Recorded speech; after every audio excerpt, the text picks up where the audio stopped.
مزید ویڈیوز کے لیے ہمارے چینل ہاؤس آف اسلام کو سبسکرائب کرنا نہ بھولیے۔ شکریہ۔ الحمد لله نحمده ونستعينه ونستغفره ونؤمن به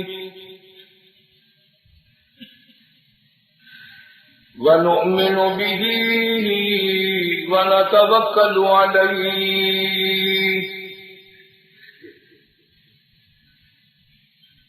ونعوذ بالله من شرور أنفسنا ومن سيئات أعمالنا من يهده الله فلا مضل له ومن يضلله فلا هادي له ونشهد أن لا إله إلا الله وحده لا شريك له ولا نظير له ولا مثال له ولا مثل له ولا معين له ولا وزير له ولا مشير له ونشهد أن سيدنا وسندنا ونبينا وشفيعنا وهادينا ومرشدنا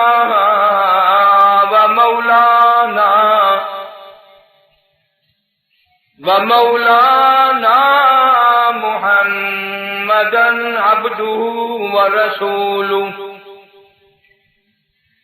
أرسله بالحق بشيرا ونذيرا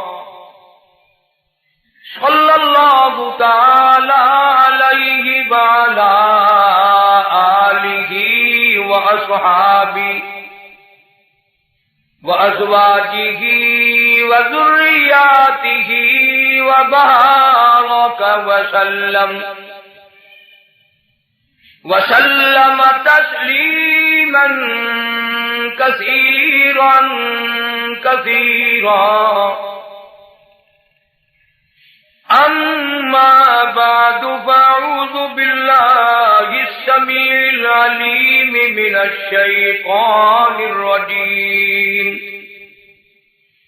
بسم الله الرحمن الرحيم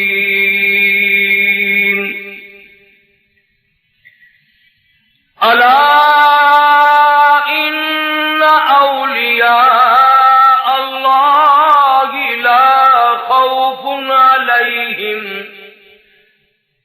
لا خوف عليهم ولا هم يحزنون الذين آمنوا وكانوا يتقون لهم البشرى في الحياة الدنيا وفي الآخرة لا تبديل لكلمات الله ذلك هو الفوز العظيم ولا يحزنك قولهم إن العزة لله جميعا وهو السميع العليم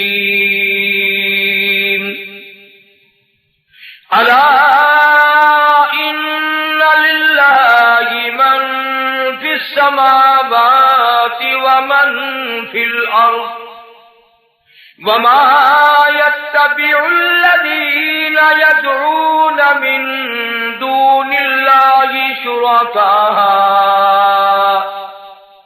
إن يتبعون إلا الظن وإن هم إلا يخرصون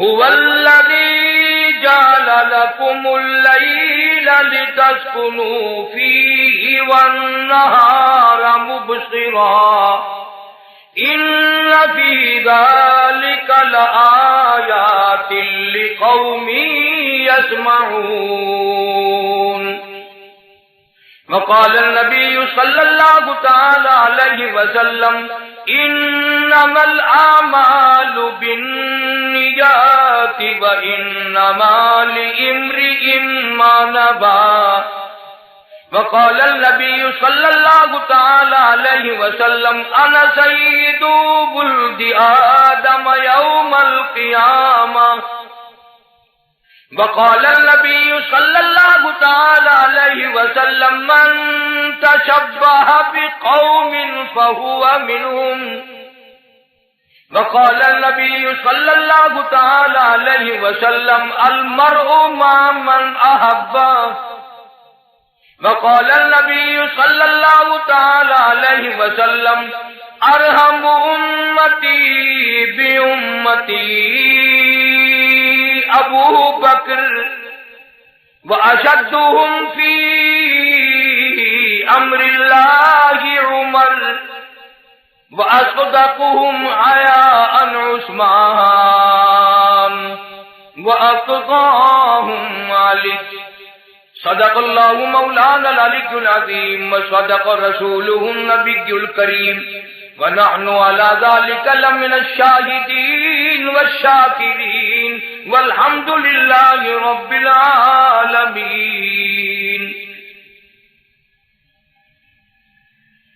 اخلاص اور محبت کے ساتھ سب حضرات بلند آواز سے درود پاک اللہم صلی علی محمد وعلی آل محمد کما صلیت علی ابراہیم وعلی آل ابراہیم انک حمید مجید اللہم بارک علی محمد وعلی آل محمد کما بارکت علی ابراہیم وعلی آل ابراہیم انک حمید مجید۔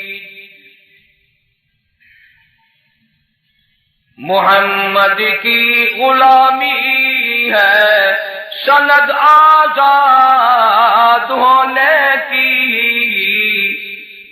خدا کے دامن توحید میں آباد ہونے کی، محمد کی محبت دین حق کی شرط اول ہے، اسی میں ہو اگر خامی تو سب کچھ نامکمل ہے۔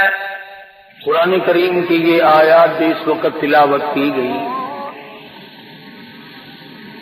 خداوند کریم نے ان آیات میں ایک ایسے گروہ کا ذکر فرمایا، ایک ایسے طبقے کی پہچان بتلائی، ایک ایسی جماعت کی شناخت بتلائی جن کو ہم سب کی زبان میں اولیاء اکرام رحمہم اللہ علیہ مجمعین کہتے ہیں۔ ولی کے لفظی معنی دوست کے ہیں، وارث کے ہیں۔ ولی اللہ کے معنی اللہ کا دوست، اللہ کے دین کا وارث۔ بنگلے کوٹھی جائیداد مربع اقتدار جاہو حشم پیدا کرنے سے ولی نہیں بنا کرتا، بلکہ ولی تو اللہ اور اس کے رسول صلی اللہ علیہ وسلم کی غلامی سے بنتا ہے۔ جتنا شریعت کا زیادہ تابع دار ہوگا اتنا ہی بڑا ولایت میں مقام رکھتا ہوگا۔ ہمارے یہاں یہ دیکھنا تو لوگوں نے چھوڑ دیا کہ شریعت محمدیہ صلی اللہ علیہ وسلم کا تابع دار ہے کہ نہیں۔ ہم پیچھے پڑ گئے کرامتوں کے، فلاں ولی یوں کر دیتا ہے، فلانا ولی یوں کر دیتا ہے، فلانے ولی نے یوں کر دیا، فلانے ولی نے یوں کر دیا، حالانکہ دین کے اندر ان باتوں کی کوئی حیثیت نہیں، کوئی حقیقت نہیں ان باتوں کی کہ ولی ہو اور اس سے کسی کرامت کا ظاہر ہونا ضروری ہے۔ بے شمار ولی ایسے ہیں کہ ان سے ایک بھی کرامت صادر نہیں ہوئی، اور انہوں نے ساری عمر اللہ اللہ کرنے میں گزار دی۔ چلو تم اگر میری بات نہیں مانتے اور میری بات تمہیں اچھی نہیں لگتی تو اپنے اس استاد کی تو مانو جس کو سارا جہان ڈاکٹر اقبال کہتا ہے، کہتا ہے کہ سبب تو جس کو خود سمجھتا ہے، زوال بندے مومن کا بے زری سے نہیں۔ سبب تو جس کو خود سمجھتا ہے، زوال بندے مومن کا بے زری سے نہیں۔ جام تیرا جوہر جو آشکار ہوا، قلندری سے ہوا ہے، تونگری سے نہیں۔ وہ کہتا ہے کہ اللہ اللہ کرنے سے مقام بنتے ہیں، خدا کا ذکر کرنے سے، اللہ کو یاد کرنے سے آدمی کا مرتبہ بلند ہوتا ہے، نہ کہ کرامتیں دکھاتا پھرے جب ولی بنتا ہے۔ مگر رسم و رواج کے مقابلے میں، ماحول کے مقابلے میں ایسے لوگوں کی بات بھی کوئی نہیں مانتا۔ تھوڑی سی بات مل گئی، اسے لے کر کے دوڑ گئے اور اسی پر عمل کرتے رہے، اسی پر سارا عمر بسر کر دی، یہ تو کوئی حقیقت نہیں۔ قرآن کریم نے ولیوں کی پہچان بتلائی، ولیوں کی شناخت بتائی۔ فرمایا الا ان اولیاء اللہ لا خوف علیہم ولا هم یحزنون۔ خبردار وہ لوگ جو اللہ کے دوست ہیں، ان کو دنیا اور آخرت میں کوئی حزن و ملال نہیں، کوئی پریشانی نہیں۔ الہ العالمین، ان کی کوئی پہچان بتا، ان کی کوئی شناخت بتا جس سے ہم لوگ ان کو پہچان سکیں، ان کا انتخاب کر سکیں۔ فرمایا الذین آمنوا وکانوا یتقون۔ فرمایا ولی کی سب سے پہلی علامت یہ ہے وہ خود ایماندار ہوتا ہے، بڑا زبردست پرہیزگار متقی ہوتا ہے۔ وہ تو اتنا بڑا پرہیزگار بنتا ہے۔ علماء اکرام نے لکھا ہے کہ بزرگ کے واقعات میں ان کے سامنے ہندوانا لا کے رکھا گیا، اللہ والے نے ہاتھ میں ہندوانا لیا اور چاقو لے لیا، پوچھنے لگے علماء اکرام سے بتاؤ ہندوانا توڑ کر کھانا سنت ہے یا کاٹ کے کھانا سنت ہے؟ علماء اکرام نے جواب دے دیا ہمیں اس بارے میں کوئی علم نہیں۔ اللہ والے نے ہندوانا واپس رکھ دیا، فرمانے لگے اگر توڑ کے کھاؤں تو ڈر ہے کہ کاٹ کے کھانا سنت نہ ہو، اور اگر کاٹ کے کھاؤں تو ڈر ہے کہیں توڑ کر کھانا سنت نہ ہو۔ میں ایسے کام سے کو پیچھے ہٹ جاتا ہوں جس کے بارے میں میرے آقا حضرت محمد الرسول اللہ صلی اللہ علیہ وسلم کی سنت مجھے معلوم نہیں۔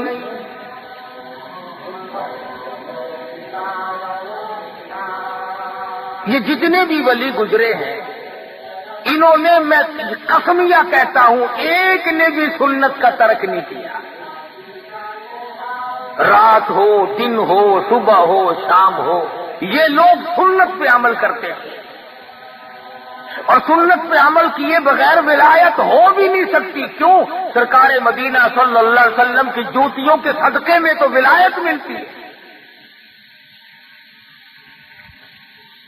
وہ لوگ تو مدینے کی راہ لیتے ہیں اور اپنے آپ کو مدینے کی شریعت کے سامنے قربان کر دیتے ہیں۔ امیر ہو، غریب ہو، چھوٹے ہو، بڑے ہو، مرد ہو، عورت ہو، کوئی بھی ہو، ساری کی ساری زندگی قرآن و سنت کی روشنی میں معلومات کر کے اس کے مطابق گزارتے ہیں۔ اتنا پرہیزگار ہوتا ہے ولی مولانا مظفر حسین کاندھلی رحمت اللہ علیہ. دلی جانا چاہتے ہیں، کاندھلے سے اونٹ پہ سوار ہو کر سامان دکھلا دیا، یہ میرا سامان ہے، میں خود سوار ہوں گا. ایک آدمی آ کے کہتا ہے مولانا یہ رکا میرا دلی کاغذ کا پرزہ ایک آدمی کو پہنچانا ہے. مولانا فرمانے لگے بیٹھ جاؤ، اونٹ والا آئے گا، میں اس سے پوچھوں گا جتنا سامان میں نے تجھے اس کو دکھا دیا ہے اور اپنا بتا دیا ہے، اس سے زیادہ وہ ایک کاغذ کے پرزے کا وزن رکھنے کی اجازت دیتا ہے کہ نہیں.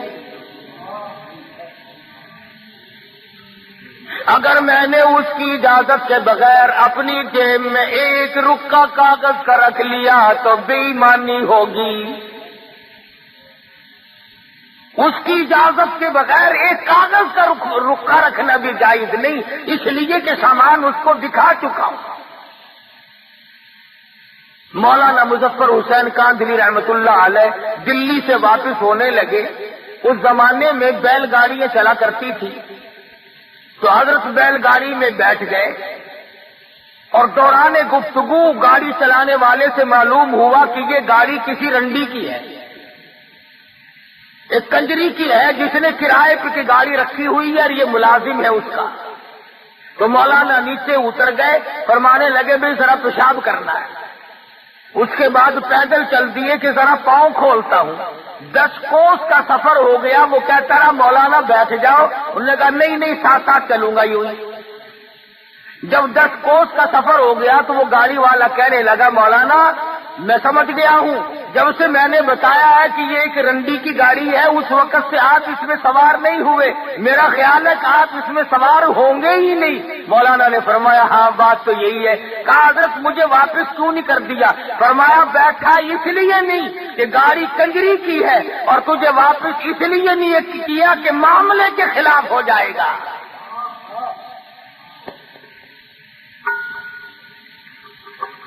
کس قدر تقویٰ ہوگا ان لوگوں کے پاس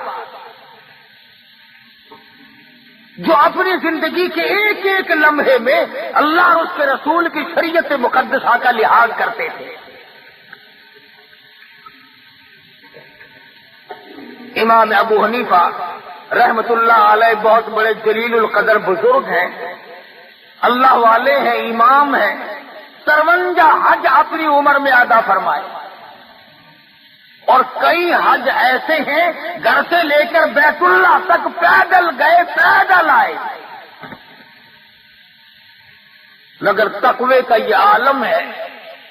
بغداد شہر میں سخت دھوپ پڑ رہی ہے، ایک مکان ہے بہت بڑا، اس کی چھاؤں میں جانور بیٹھے ہیں، آدمی دھوپ میں آرام کر رہے ہیں اور حضرت والا دھوپ میں کھڑے.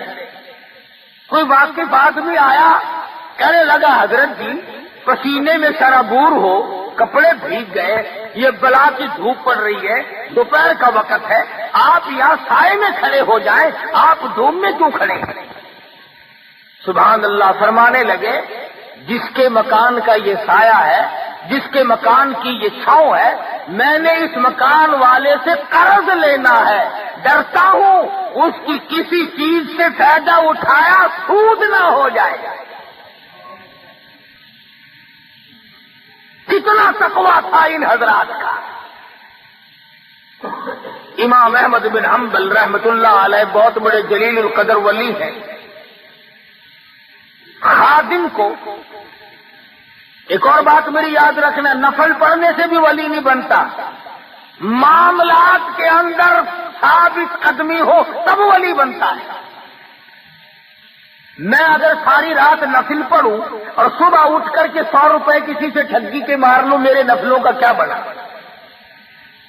میں رات دن قرآن کریم کی تلاوت کروں اور صبح اٹھ کر کسی کا حق غصب کر لوں تو میری تلاوت کا کیا بنا؟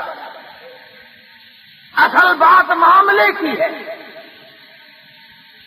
امام احمد بن حنبل رحمت اللہ علیہ جیسا جلیل القدر آدمی جس نے اللہ کی قرآن کے لیے 2 سال تک مسلسل درے کھائے،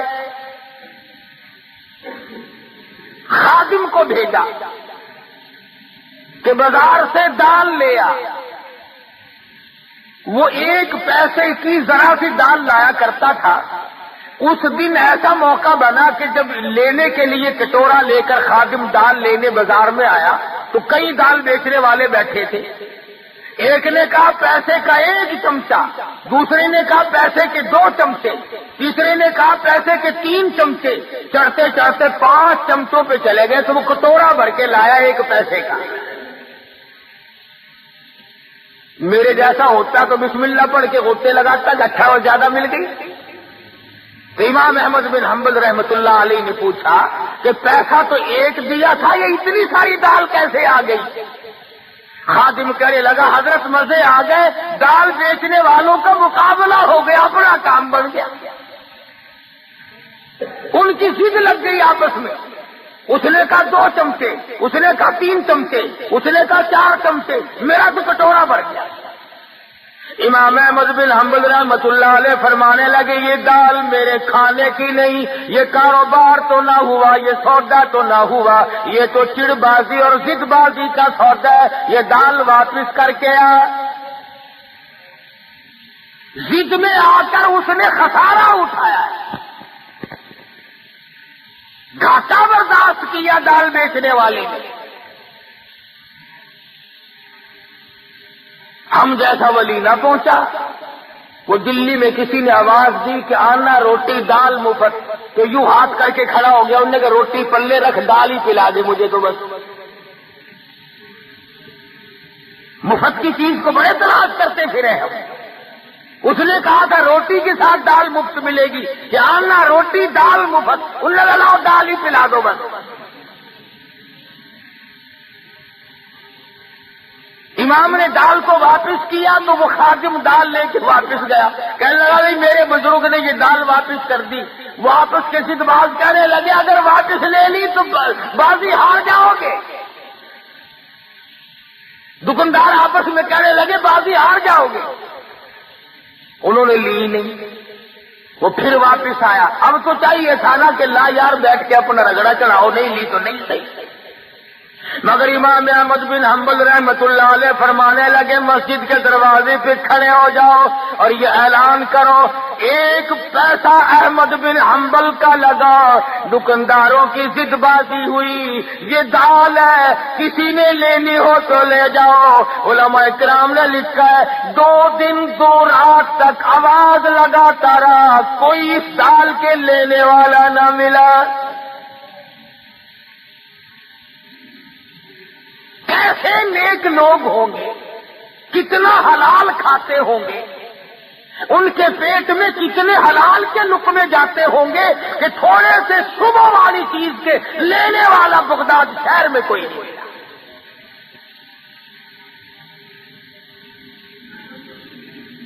امام ابو حنیفہ رحمت اللہ علیہ کے سامنے ایک آدمی آیا. پوچھا کیا بات ہے؟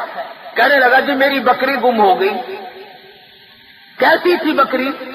کہ جی بہت اچھے گوشت کی، فربار موٹی تھی. امام ابو حنیفہ رحمت اللہ علیہ نے معلوم کیا کہ بکری کی زیادہ سے زیادہ عمر کتنی ہوتی ہے. کسی نے بتلایا ماہر نے کہ 7 برس. امام ابو حنیفہ نے 7 برس تک بکری کا گوشت نہ کھایا، اس شبے میں کہ وہ بکری شاید آج کٹ گئی ہو، آج کٹ گئی ہو، آج کٹ گئی ہو. تقوی اور پرہیزگاری اس کا نام ہے. کپڑے کی تجارت کیا کرتے تھے امام صاحب.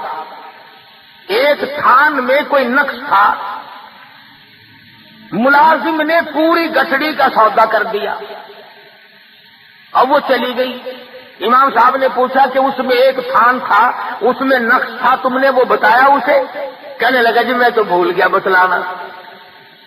فرمایا کہ اس گٹھڑی، وہ جو گٹھڑی ہے وہ تمام کے تمام کی رقم جتنی بھی ہے اب کیسے مختص کیا جائے کہ یہ پیسہ اس گھٹیا تھان کا ہے اور یہ پیسہ اچھے تھانوں کا ہے. فرمایا اعلان کرو ابو حنیفہ کے کپڑے کی گٹھڑی کی قیمت ہے، ایک تھان اس میں گھٹیا تھا، اس کے پیسے بھی بیچ میں ملے ہوئے ہیں. علماء نے لکھا ہے خادم کئی شہروں میں پھرا، اس گٹھڑی کی قیمت کو اللہ واسطے لینے والا کوئی نہ. shahideislam.com آج تو ہمیں سود کے پیسے لا دیں آپ، جزاک اللہ جزاک اللہ، لاؤ جی لاؤ جی لاؤ جی لاؤ جی۔ کون پوچھتا ہے کہ کیسے کما کے لائے؟ فرمایا الذین آمنوا وکانوا یتقون، وہ لوگ جو ایماندار ہیں، پرہیزگار ہیں، اپنی زندگی کو پرہیزگاری کے تحت گزارتے ہیں، خوف خدا ان کے ملحوظ خاطر ہے، صبح کو ڈرتے ہیں شام کو ڈرتے ہیں۔ ان کی علامت یہ بھی ہے والذین یبیتون لربہم سجدا وقیاما، وہ لوگ اللہ والے ہیں جن کی راتیں، جن کی تمام تر ساعت ہے اللہ اللہ کرنے میں، خصوصاً پچھلی رات ان کی مصلی پہ گزرتی ہے۔ آج تو معمولی قسم کا آدمی اللہ اللہ کرنے کے لیے تیار نہیں، آج مزدور اللہ اللہ کرنے کے لیے تیار نہیں، آج معمولی سا ملازم خدا کو یاد کرنے کو تیار نہیں، آج تھوڑا سا زمین کا مالک، کچھ کاروبار کرنے والا تاجر اللہ کو یاد کرنے کے لیے تیار نہیں۔ ایک وقت ایسا تھا ہندوستان پر پوری حکومت ہے، ہندوستان کا حکمراں بھی ہے اور اپنے زمانے کا دال بھی ہے۔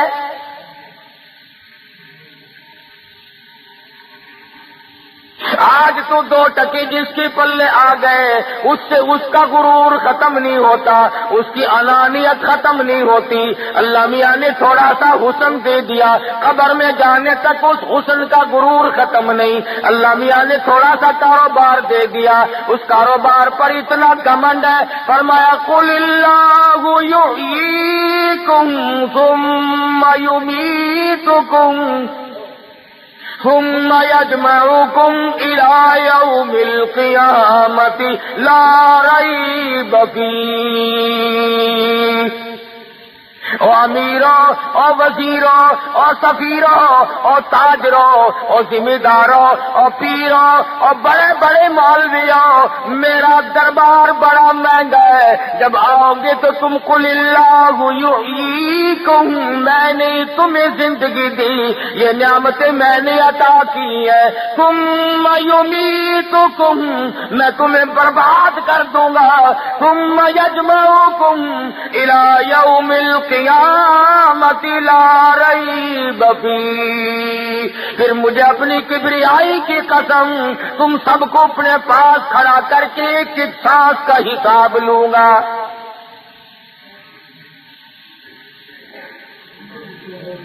اب تو نامعلوم میرے اور تیرے دل کو کیا ہو گیا، ہماری آنکھوں کو کیا ہوا، ہمارے دماغ کو کیا ہو گیا۔ خدا کی قسم ایک ولی کی تمہیں بات سناؤں حیران ہو جاؤ گے، خواجہ قطب الدین بختیار کاکی سب کہہ دو رحمت اللہ علیہ،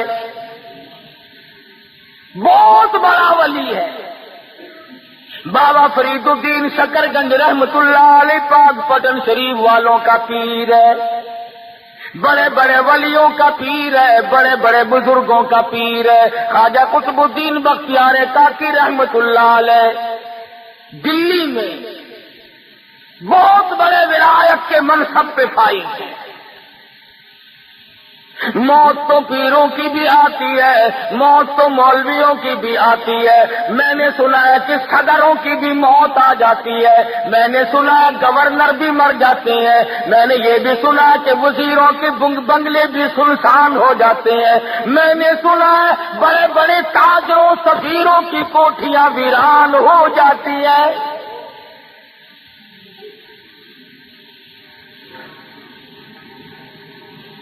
تھوڑی بہت ہی ملکیت کی تو کیا بات ہے، روئے زمین کے مالک چلے گئے،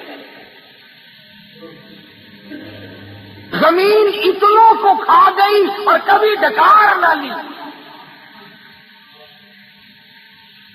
اربوں خربوں انسان زمین میں کھپ گیا۔ خواجہ قطب الدین بختیار کاکی رحمت اللہ علیہ کا آخری وقت آیا، وصیت نامہ لکھا۔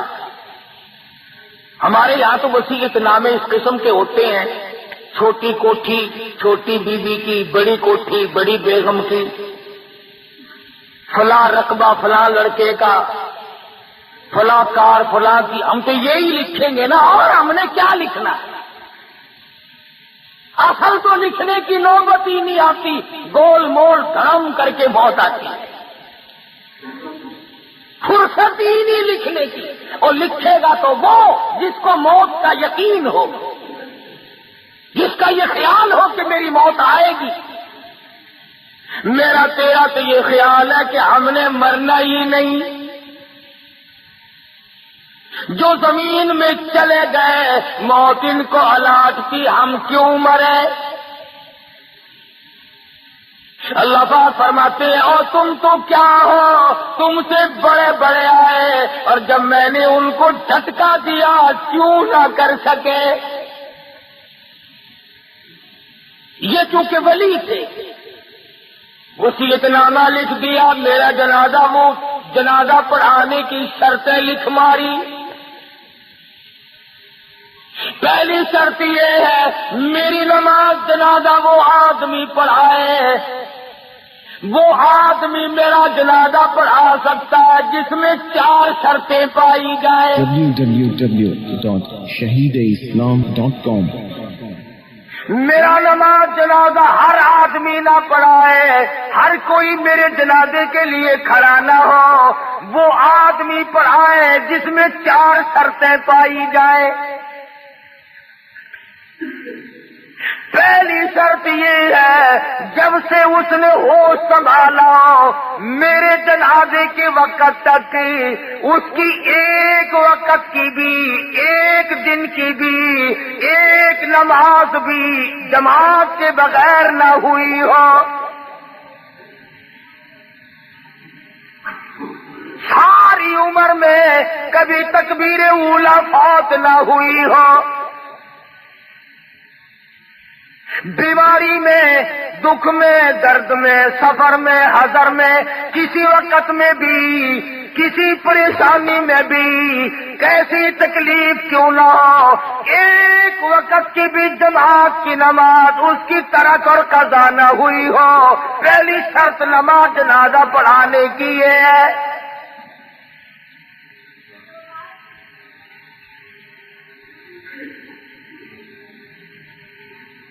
اس زمانے میں لوگ ایسے مل جایا کرتے ہیں۔ امام ابو حنیفہ رحمۃ اللہ علیہ کے واقعات میں لکھا ہے 40 برس تک عشاء کے وضو سے فجر کی نماز پڑھی۔ ایسے لوگ، علامہ ایوب سختانی رحمۃ اللہ علیہ کے واقعات میں لکھا ہے کہ ساری عمر میں ایک دن 1 رکعت نکلی، اور وہ بھی ماں بڑی بیمار تھی، اس کو دوا پلانے میں دیر ہو گئی۔ ساری عمر رویا کرتے تھے کہ میری 1 رکعت قضا ہو گئی، ساری عمر میں جماعت۔ ہمیں جماعت کی پرواہ بھی نہیں۔ علماء کرام نے لکھا جماعت بہت بڑی شے۔ عبداللہ بن ام مکتوم رضی اللہ تعالیٰ عنہ مدینہ منورہ میں نابینا صحابی ہے، مدنی کریم صلی اللہ تعالی علیہ وسلم کی خدمت عالیہ میں حاضر ہوا، عرض کرنے لگا یا رسول اللہ میرے ماں باپ آپ پہ قربان ہو جائیں، محتاج ہوں، معذور ہوں، مجبور ہوں، نابینا ہوں، ٹھوکریں لگتی ہیں، چکر بھی لگ جاتی ہے، نماز کے لیے آتا ہوں، اگر آپ اجازت دیں تو میں گھر میں نماز ادا کر لیا کروں۔ رحمت دو عالم صلی اللہ علیہ وسلم نے فرمایا ہاں تو مجبور ہے، گھر میں نماز ادا کر لیا کر۔ وہ ابھی پوچھ کر 10 قدم نہ گیا ہوگا کہ جبریل امین تشریف لائے۔ عرض کیا یا رسول اللہ آپ نے عبداللہ بن ام مکتوم کو گھر میں نماز پڑھنے کی اجازت دے دی، حالانکہ ایسے لوگوں کی وجہ سے دوسروں کی نماز قبول کی جاتی ہے، ایسوں کی وجہ سے تو دوسروں کی نماز مقبول ہوتی ہے، آپ نے اس کو گھر میں نماز کی اجازت کیوں دی؟ واپس بلایا اور فرمایا عبداللہ اذان سنتے ہو؟ جی ہاں یا رسول اللہ سنتا ہوں۔ فرمایا پھر تو مسجد میں آنا ہی پڑے گا۔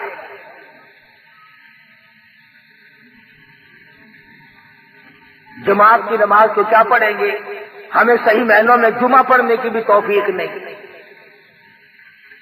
کئی لوگ جمعے میں بھی چلاکی مارتے ہیں، خطبے میں آ جائیں گے، جماعت آخری رکعت میں آ کے رل جائیں گے اور اپنے دل میں خیال کرتا ہے کہ میں نے جمعہ پڑھ لیا، تجھے یہ معلوم نہیں کہ گھاٹا کتنا پڑا۔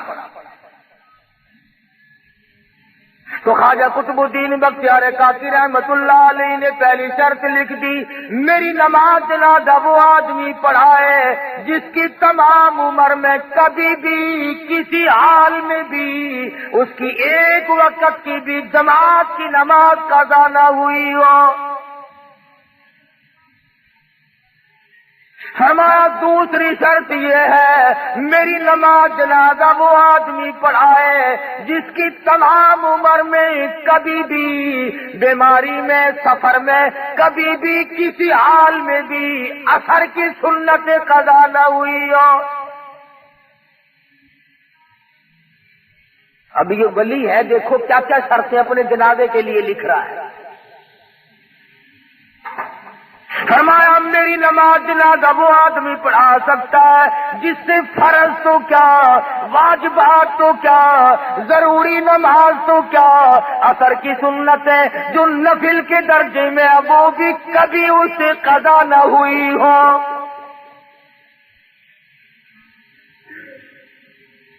فرمایا تیسری شرط یہ ہے، میری نماز جنازہ وہ آدمی پڑھا سکتا ہے، ایسا آدمی میری نماز جنازہ پڑھائے جس کی ساری عمر میں کبھی بھی کسی حال میں بھی تہجد کی نماز قضا نہ ہوئی ہو۔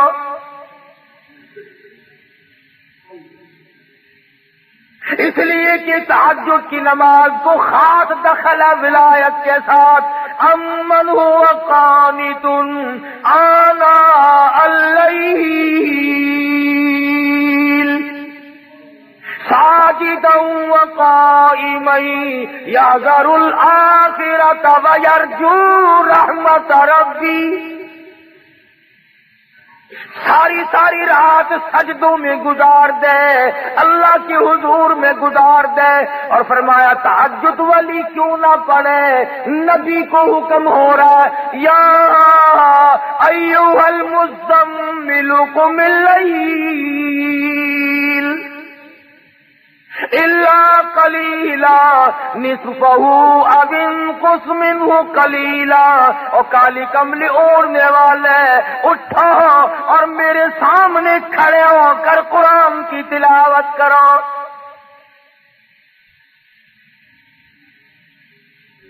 نبی کو خدا حکم دیتا ہے کہ رات کو اٹھ کر میری یاد کر، ولی ساری رات عبادت میں گزارتا ہے۔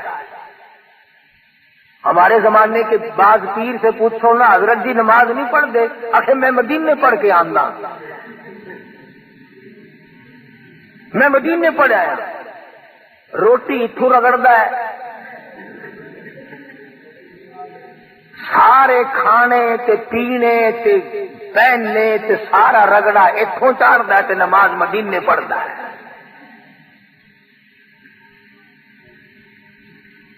خواجہ قطب الدین پیر ہے، ولیوں کا ولی ہے، بہت بڑا بزرگ کہتا ہے میری نماز جنازہ وہ آدمی پڑھائے جس کی ساری عمر میں ایک دن کی بھی تہجد کی نماز قضا نہ ہوئی ہو۔ یہ تین شرطیں جو تھی یہ تو تقوی کی تھی، اللہ اللہ کرنے کی تھی، نماز جماعت کی، اثر کی سنتیں، تہجد کی نماز یہ تو کرنے کی تھی، اور چوتھی شرط ان سے بھی مہنگی،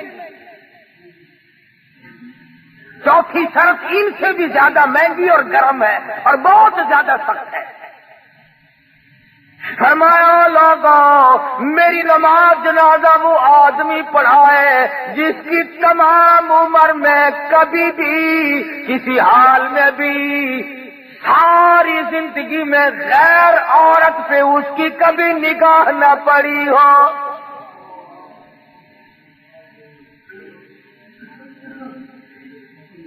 میری نماز جنازہ وہ آدمی پڑھائے جس نے ماں، بہن، بیٹی، بیوی کے سوا پانچویں عورت کو نگاہ سے نہیں دیکھا۔ یہ مسئلہ سب سے زیادہ مشکل ہے. انتہائی مشکلات میں سے ایک یہ مسئلہ مشکل ہے کہ کوئی غیر عورت کو نہ دیکھے. تم اگر نہ دیکھنے کی کوشش کرو گے تو وہ ٹکر مارتی ہے، کرے کیا؟ بچ کے کیسے جاؤ گے؟ بعض بے وقوف لوگوں کو کہتے ہوئے سنا، ہمارے گھر کے تو بہت سیانے اور ہوشیار ہیں جی، اپنے بھی میرے بھی کپڑے خود ہی لے آتے ہیں، گھر کا سودا پتا بھی خود ہی لے آتی ہے. کیا انسانیت ہے؟ یہ مردانگی ہے؟ تیرا کیا مرد پڑا ہوا؟ عورت کی کمائی کھا کے گزارا کرنے والا کبھی مرد ہو سکتا ہے؟ ڈوب کے مر جانا چاہیے ایسے مرد کو جو عورت کی کمائی کھاتا.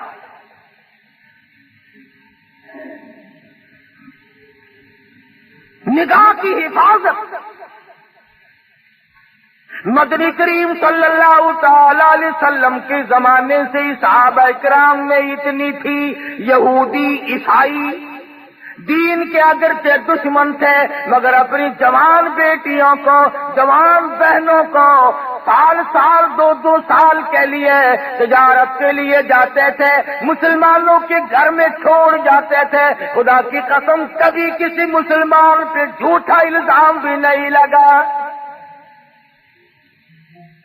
کبھی مسلمان کافروں کی بیٹیوں کی عزت کی حفاظت کیا کرتا تھا، ان کی آبرو کی حفاظت کیا کرتا تھا. آج تیری آبرو سڑکوں پہ رلتی پھرتی ہے،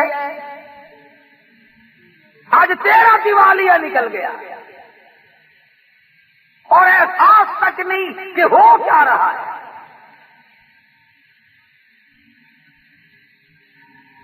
مصر کے کمانڈر نے، فاروق اعظم رضی اللہ تعالی عنہ کا زمانہ اور دور ہے، مصر کے کمانڈر نے خط لکھا فاروق اعظم کو کہ حضرت ایک بہت بڑی مشکل آ پڑی، ایک بہت بڑی پریشانی آ پڑی، اس کا علاج لکھو، میں تو بڑا پریشان ہوں. اور وہ یہ کہ میری فوج، مسلمان فوج ایک علاقے سے گزرنی ہے اور رستہ کوئی نہیں. عیسائیوں نے سازش کی ہے، عیسائیوں نے تدبیر بنائی، مکر کیا ہے، اور وہ یہ کہ سینکڑوں لڑکیوں کو اکٹھا کیا، خوبصورت لڑکیوں کو انتخاب کر کے چھانٹ کے ان کو لایا گیا، ان کو ہار و سنگار کیا گیا، ان کو زیبتن کیا گیا، ان کو گانا بجانا اور ڈانس گانا بجانا یہ مجلس چلائی. مسلمان جب قوم فوج ادھر سے گزرے گی تو یہ لڑکیاں ناچیں گی، گاویں گی تاکہ مسلمان کے دل میں میل آ جائے. اور مسلمانوں کافر کا بھی عقیدہ ہے کہ اگر مسلمان کے دل میں میل آ گیا تو اس کا بیڑا غرق ہو جائے گا. کافر کا یہ عقیدہ ہے، پر آج تیرا عقیدہ نہیں، تو بچتا نہیں. ہر گھر سے کنجری کی آواز آتی ہے، ہر گھر سے کنجر کی آواز آتی ہے. بہو بیٹیاں بھی، بڑے چھوٹے امیر غریب، سفید داڑھی آ گئی، موت کا پیغام منہ پہ موجود ہے. کہتا تن میرا شا پڑ گیا، تیری سے گردن جھک گئی، اب تو جھک ہے شرکل خدا کے سامنے. سفید بال آ جانے کے بعد بھی کنجریوں کے گیت سن کر بڑا خوش ہوتا ہے.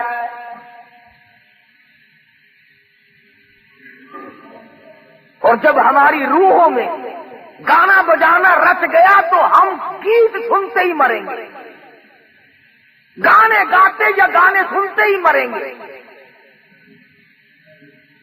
مصر کے کمانڈر نے فاروق اعظم کو لکھ دیا، اللہ والے میں بڑا پریشان ہوں، فوج کے لیے دوسرا راستہ کوئی نہیں. عیسائیوں نے بڑی سازش کی ہے، کہیں مسلمان قوم کا بیڑا غرق نہ ہو جائے. امیر المؤمنین خلیفۃ المسلمین سیدنا فاروق اعظم رضی اللہ تعالی عنہ نے خط کا جواب لکھا. فرمایا کوئی پریشانی کی بات نہیں، ساری فوج کو اکٹھا کر کے قرآن کریم کی ایک آیت سنا دو. ایک ایت سنا دو اللہ کے قرآن میں۔ فاروق اعظم کا یہ عقیدہ پوری فوج کو ایک ایت کافی ہے، آج عوام اور حکام کو سارا قرآن کافی کوئی نہیں۔ کون سا گھر ہے جس میں اللہ کا قرآن نہیں رکھا؟ کون سی مسجد ہے جس میں خدا کا قرآن نہیں؟ کون سی بستی ہے جس میں اللہ کا قرآن نہیں؟ اور ظالمو، قرآن کریم کے اوپر گردوں کو باہر جمع پڑا ہے، اپنے منہ روزانہ صاف کرتے ہو، خدا کا قرآن بھی کبھی جاڑا۔ برتنوں کی صفائی، بستروں کی صفائی، گھر کی صفائی روزانہ کی جاتی ہے، اور خدا کے قرآن کو پورے سال ہاتھ لگانے والا کوئی نہیں۔ کمانڈر کو خط لکھ دیا فاروق اعظم رضی اللہ تعالی عنہ نے کہ ایک ایت مسلمان فوج کو اکٹھا کر کے سنا دو۔ چنانچہ کمانڈر نے بیگل بجایا، تمام فوجیوں کو اکٹھا کر لیا اور فرمانے لگے قل للمؤمنین یغضوا من ابصارهم وَيَحْفَظُوا فُرُوجَهُمْ ذَلِكُمْ أَزْكَىٰ لَكُمْ إِنَّ اللَّهَ خَبِيرٌ بِمَا يَصْنَعُونَ۔ ایک ایت اللہ کے قرآن کی کمانڈر نے سنائی ہے اور اس کے بعد حکم دیا فوج کو کہ رخصت ہو جائے، چلیں سب۔ اب مسلمان سپاہی گزر رہے ہیں، ڈانس شروع ہے، گانا بجانا شروع ہے، تھک گئی گانا گا گا کر، بے شمار فوج تھی، ڈانس کر کر کے عیسائی لڑکیاں تھک گئی۔ کسی نے یوں سر اٹھا کے نہیں دیکھا، کسی نے آنکھ اٹھا کر نہیں دیکھا۔ قرآن کی آیت کا ترجمہ تھا، او مومنوں، او مسلمانوں، اپنی نگاہوں کی حفاظت کرو، اپنی شرمگاہوں کی حفاظت کرو۔ اگر تم کن کی آنکھوں سے بھی دیکھو گے، یوں ذرا سا کوئے میں سے بھی دیکھو گے، ان اللہ خبیر بما یصنعون، میں تمہاری ساتھ ہوں، میں تمہیں دیکھ رہا ہوں، میں دیکھ رہا ہوں۔ اگر تم نے ان لڑکیوں کی طرف آنکھ اٹھائی تو میں خدا دیکھ رہا ہوں۔ فوج نے قرآن کی ایک آیت سنی اور چل دیے، نکل رہے ہیں، جا رہے ہیں۔ کوٹھوں پہ لڑکیاں ناچ ناچ کے تھک گئی، ڈانس کر کر کے تھک گئی۔ بالآخر جب تقریباً ساری فوج نکل گئی، دو چار آدمی رہ گئے، ایک لڑکی کہنے لگی، ارے یہ حسن کا نظارہ، یہ جمال، یہ رقص و سرود، یہ گانا بجانا، ہم نے پورا زور لگا دیا، کسی نے آنکھ اٹھا کر نہیں دیکھا، یہ ساری فوج اندھوں کی تو نہیں، www.shahideislam.com وہ سارے اندھے تو نہیں، کوئی تو دیکھو، سر تو اٹھاؤ۔ لڑکیوں کی یہ بات سن کر ایک مسلمان سپاہی چلتا چلتا یوں نظریں کر رکھی ہیں، چلتا چلتا کہنے لگا، کیسے کوئی دیکھے گا، سارے کے سارے اللہ کا قرآن سن کے آئے ہیں، سارے اللہ کا قرآن سن کے آئے ہیں، کوئی نہیں دیکھے گا۔ اللہ غنی، عیسائی لڑکیاں کہنے لگی، وہ کیسا قرآن ہے جو اتنے بڑے جمال کے نظارے سے روک دے، اتنے حسن سے روک دے، گانے بجانے سے روک دے، یہ طرح طرح کے ڈانس ہم نے کیے، ان کو دیکھنے سے روک دے۔ وہ کیسا کلام ہے جس میں اتنی قوت ہے، اتنی اسپرٹ ہے، اتنی شجاعت ہے، اتنی جرأت ہے۔ اور جانے والوں، وہ قرآن ہمیں بھی سناتے جاؤ۔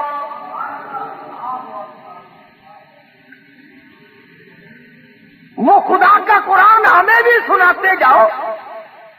ایک مسلمان سپاہی نیچے نظریں کی ہوئی ہے، چلتا بھی جاتا ہے اور کہتا، قل للمؤمنین يغضوا من أبصارهم ويحفظوا فروجهم ذلكم أزكى لكم إن الله خبير بما يصنعون۔ ادھر مسلمان سپاہی قرآن پڑھتا جاتا ہے، ادھر پرندوں کی طرح لڑکیوں نے چھلانگ لگا کر کے نیچے آنا شروع کر دیا۔ اور قرآن پڑھنے والوں نہ چھوڑ کے جاؤ، ہمیں بھی ساتھ لے جاؤ۔ علماء نے لکھا ہے ایک آیت سن کر کئی 100 عیسائی لڑکی مسلمان بن گئے، اور ہم مسلمان ڈوب کے مر جائیں، سارا قرآن سن کر کے بھی آج تک مسلمان نہ بنے، آج تک مسلمان نہ بنے۔ تو خواجہ قطب الدین بختیار کاکی رحمت اللہ علیہ نے چوتھی شرط لکھ ماری، فرمایا میری نماز جنازہ وہ آدمی پڑھائے جس کی ساری عمر میں کبھی بھی کسی حال میں بھی غیر عورت پہ اس کی نظر نہ پڑی ہو۔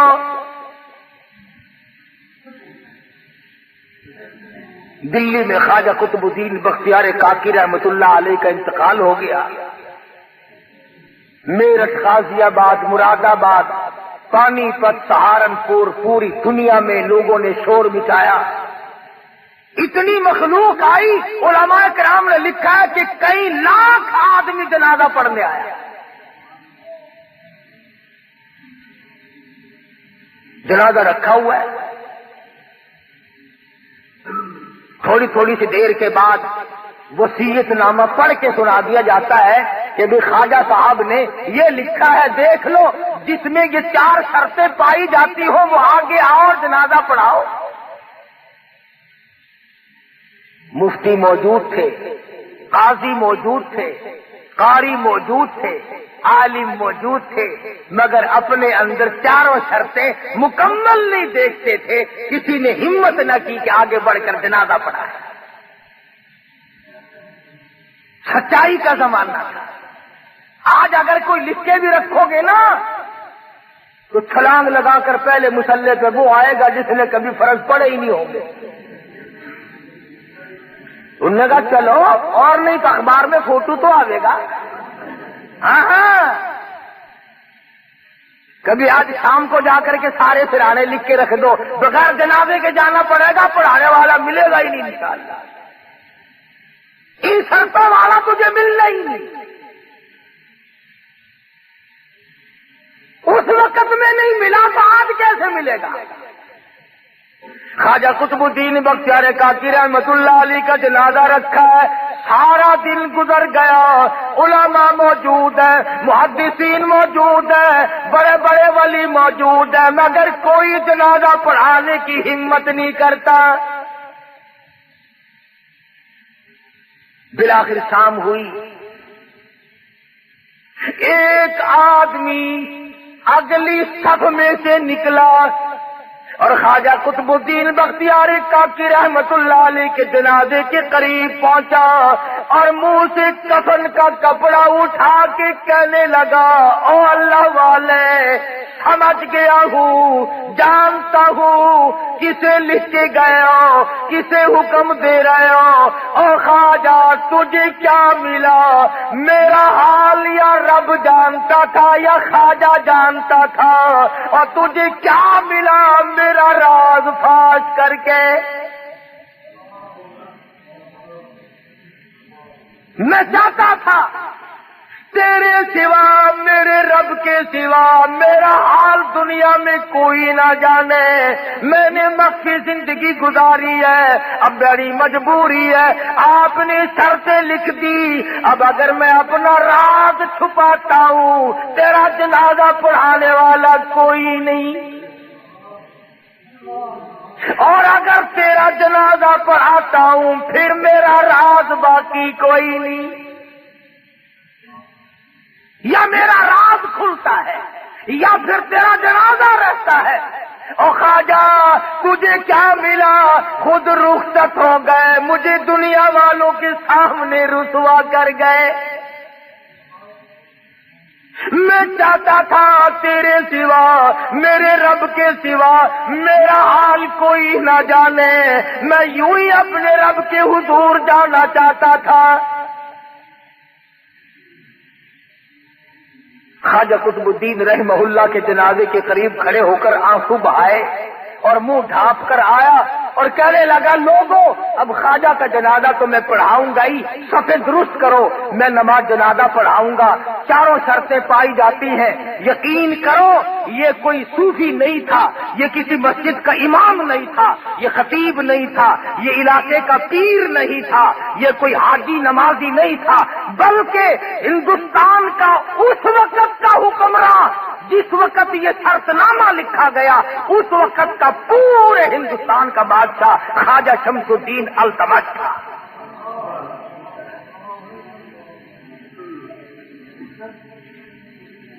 پورے ہندوستان کا حکمراں، اور ساری عمر میں ایک جماعت کی نماز نہ گئی۔ بادشاہ ہو اور تہجد کی نماز قضا نہ ہو، بادشاہ ہو اور عصر کی سنتیں کبھی نہ چھوٹی ہو، بادشاہ ہو اور بہن بیٹی اور بیوی اور ماں کے سوا کبھی عورت نہ دیکھے۔ مسجد میں بیٹھے ہو، وضو کر کے بیٹھے، ایمانداری سے ذرا کلیجے پہ ہاتھ رکھ کے سوچو، جب بادشاہ ایسے ہوں گے تو پبلک کیسی ہوگی،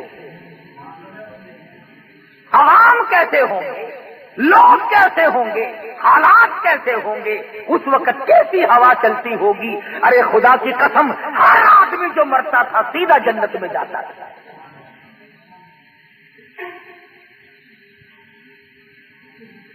اب میں تمہیں کیا بتلاؤں کہ ان کے بعد بادشاہ کیسے کیسے آئے اور کیسے کیسے ہیں۔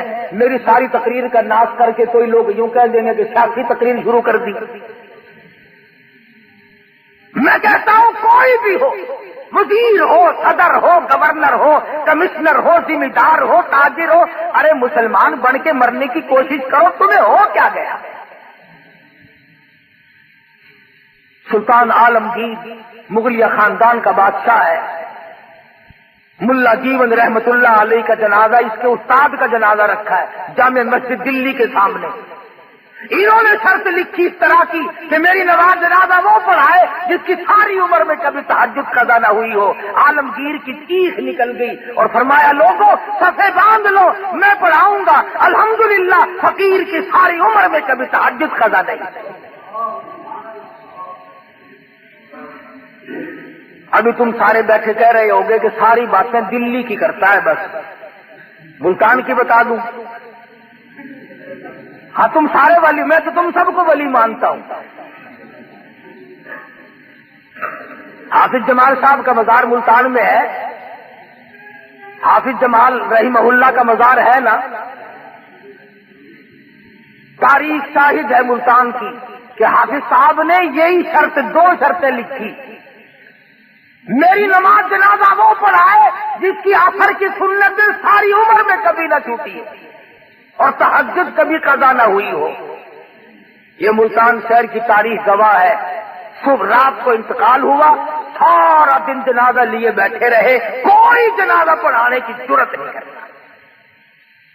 شام ہو گئی، ایک شخص آیا، اس کے پیروں پہ گرد و غبار پڑا ہوا تھا، کپڑوں پہ گرد و غبار تھا، ایسا معلوم ہوتا تھا کہ دور کا مسافر پیدل چل کے آیا۔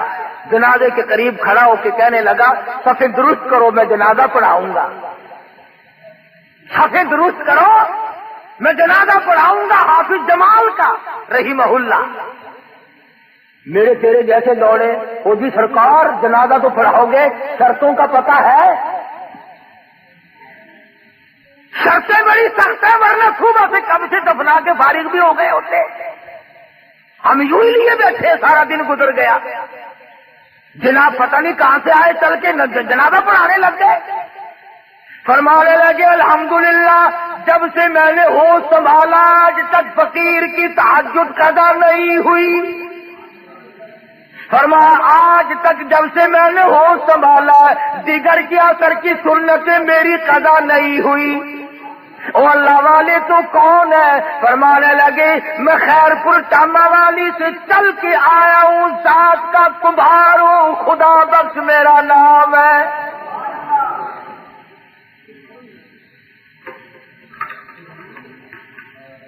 بتانا یہ چاہتا تھا کہ ہم تو ولی ایسے لوگوں کو مانتے ہیں، اب تم ان کو ولی مانتے رہو۔ لڑکی کا لڑکا بنا دیا، لڑکے کی لڑکی بنا دی، چمٹے والا پیر، طبلے والا پیر، ہارمونیم والا پیر، میرا قرآن والا پیر، نبی کی حدیث والا پیر۔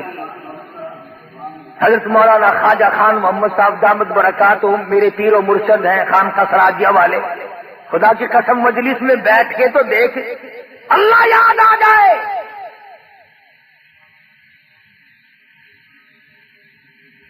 اگر طبلے اور ہارمونیم کھڑکانے سے ولی بنتا ہے تو پھر عطا اللہ ملنگ سب سے بڑا ولی نہیں؟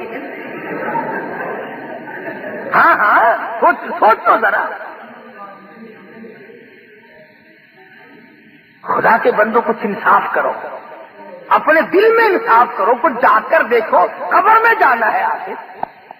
اس لیے اچھے ولیوں کی، اچھے پیروں کی شناخت کرو، پہچان کرو۔ اللہ پاک مجھے اور آپ کو سچا عمل کرنے کی توفیق عطا فرمائے۔ وآخر دعوانا ان الحمدللہ رب۔ مزید ویڈیوز کے لیے ہمارے چینل ہاؤس آف اسلام کو سبسکرائب کرنا نہ بھولیے۔ شکریہ۔